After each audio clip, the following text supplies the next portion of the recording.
हमारे जितने भी माता एवं बहन जल ढारने के लिए आए हैं कृपया लाइन में चले और धक्का धुकी नहीं करे। और हाँ, एक जरूरी सूचना, यहाँ पे लफुओं का टोली आ चुका है, आप लोग सावधानी से रहे और बाबा का नारा लगाते चले। डीजे सूरज तिवारी। बाबा का नारा है, बाबा एक सहारा है, बाबा का नारा है, बाबा एक सहारा है, बाबा नगर ये दूर है, जाना भी जरूर है, बाबा नगर ये दूर है, जाना भी जरूर है। घर हमारे हवे जिला मोतिहारी, धारे बटोल हम सबसे आगारी। डीजे सूरज तिवारी। क्या बोल रहे हैं? घर हमारे हवे जिला मोतिहारी, धारे बटोल हम सबसे आगारी। जदि करी रुकावट लफुआ सन के टोली। ए भाई, हम खाली मोतिहारी के ना पूरा जिला के लफुआ है।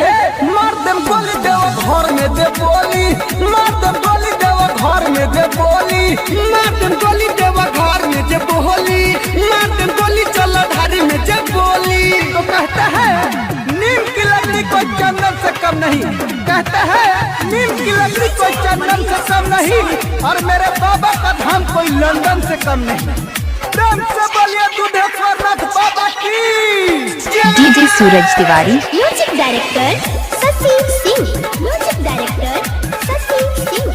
पेन्हनी है गेरुआ कपड़ा, केहू करी नहीं लफड़ा, सभे कमर लचका है, गला बची नहीं कचरा। नचना है तो सही से नाचिए, तो बाहर निकलिए। पेन्हनी है गेरुआ कपड़ा, केहू करी नहीं लफड़ा, सभे कमर लचकाई, गाना बजी नहीं कचरा। लड़की पर केहू लाला है ना नहना, नहीं तो पीठी पर टूटे लगी पहना।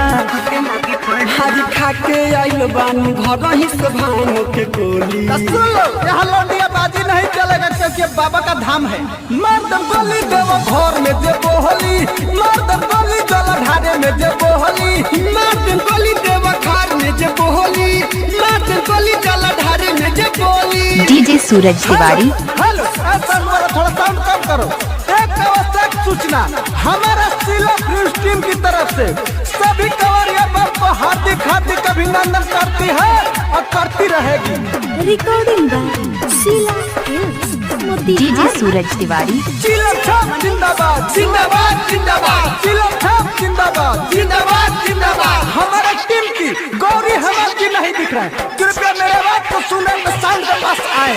बोल बम का नारा है, बाबा एक सहारा है, बोल बम का नारा है। सुना ससी राइतो राधे, चला जानी आगे आगे, लाइन में रह तू खड़ा, नहीं तो लाठी लगी बाजे। ऐसा सिंह नहीं मानिएगा, लाइन में चलिए, लाइन में। हाँ सुनो ससी राइतो राधे, चलो ना तू आगे आगे, लाइन में रह तू खड़ा, नहीं तो डंडा लगी बाजे।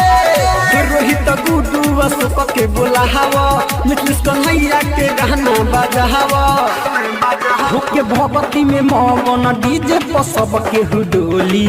सब कंवरिया बम मेरे डीजे के पास आके नाचे। मार दम गोली देव घर में दे बोली, मार दम गोली देव घर में दे बोली, मार दम गोली चला ढारे में जे बोली, मार दम गोली देव घर में जे बोली। सूरज तिवारी।